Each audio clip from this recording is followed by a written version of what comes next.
Hello সবাইকে, আজকের ব্লগটা আমার জন্য খুব বেশি স্পেশাল বিকজ আমার ছোট্ট কপু আমার জীবনের একমাত্র রাজপুত্রর বার্থডে। সব সময়ের মতো ছোট্ট কপু আমাদের আগে ঘুম থেকে উঠে গিয়েছিল, আর তাই সকাল সকাল উঠে আমিও তাকে একটু আদর করে উইশ করে চলে গিয়েছিলাম আমার কাজগুলো কমপ্লিট করতে। সকালের যাবতীয় সব কাজ শেষ করে স্নান সেরে চলে এসেছি আসন ঘরের পুজো দিতে। যেহেতু আজ আমার ছেলের জন্মদিন, তাই সেই উপলক্ষে ভগবানকে একটু গুড়ের পায়েস নিবেদন করার ইচ্ছে জেগেছে। গত বছরও ভগবানকে গুড়ের পায়েস নিবেদন করেছিলাম, এবার আয়ুষ্মানের দ্বিতীয়তম জন্মদিন, তাই এবারও সেভাবেই গুড়ের পায়েস ভোগ রান্না করে ভগবানকে এবং আমার বড় গোপালকে নিবেদন করেছি। অতঃপর ধান দুব্য দিয়ে আশীর্বাদ করে সেই পায়েস আমার ছেলেকে খাইয়ে তার জন্মদিনের শুরু করি। কিন্তু দুঃখের বিষয় হলো, যখনই ছেলেকে আশীর্বাদ করা শুরু করলাম তখনই তার মুড সুইং হয়ে পুরো কান্না করা শুরু করে দিল। ছোট্ট গোপুর বাবার মাথায় তো হাত, কারণ জন্মদিনের শুরুতেই আশীর্বাদ করতে দিচ্ছে না, তার সাথে কান্নাকাটিও করছে। শেষ পর্যন্ত আসন থেকে উঠে এসে তাকে আলাদাভাবে পায়েস মিষ্টি মুখ করাতে হলো।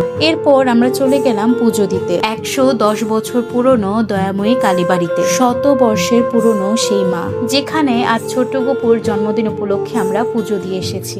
খুব ছোট একটা মন্দির, বাহির থেকে ঢোকার সময় একদম সাদামাটা লাগবে, কিন্তু মন্দিরে প্রবেশের পর যখনই মায়ের মুখটা দেখলাম, মন প্রাণ যেন জুড়িয়ে গেল। পুজো দেওয়া শেষে অঞ্জলি দিয়ে মায়ের পুজোর প্রসাদ আমরা সবার মাঝে বিতরণ করে দিলাম। পুজো দিয়ে মনটা বেশ উৎফুল্ল লাগছিল। এখানে পুজো দেওয়ার ইচ্ছে ছিল আয়ুষের বাবার, সেখান থেকে চলে গেলাম নন্দনকানন ইস্কন মন্দিরে। আর দেখুন, আজই এমন পরম সৌভাগ্য হলো, ছেলের জন্মদিনে সেখানে গিয়ে আমরা প্রসাদ গ্রহণ করলাম। জন্মদিনের দিন ভগবানের প্রসাদ পাওয়া মানে অনেক সৌভাগ্যের বিষয়। বেশ 4-5 রকমের আইটেম ছিল, সবগুলোর ভিডিও শট নিতে পারিনি যদিও, তবে এই কুমড়ো শাকের তরকারিটা অনেক বেশি অমৃত ছিল আমার কাছে। প্রসাদ গ্রহণ শেষে বাসে আসতে আসতে প্রায় আমাদের বিকেল হয়ে গিয়েছিল। এসে খুব তাড়াহুড়ো করে আমি আয়োজন করে নিলাম রান্না বান্না। তাড়াতাড়ি সব কেটে খুব তাড়াহুড়োই করছিলাম, কারণ হাতে সময় কম। আমার ছেলেটা যেন খেতে পারে সেভাবেই সব আইটেম সিলেক্ট করেছি। আজ প্রথমেই প্রন কারিটা করে নিচ্ছি।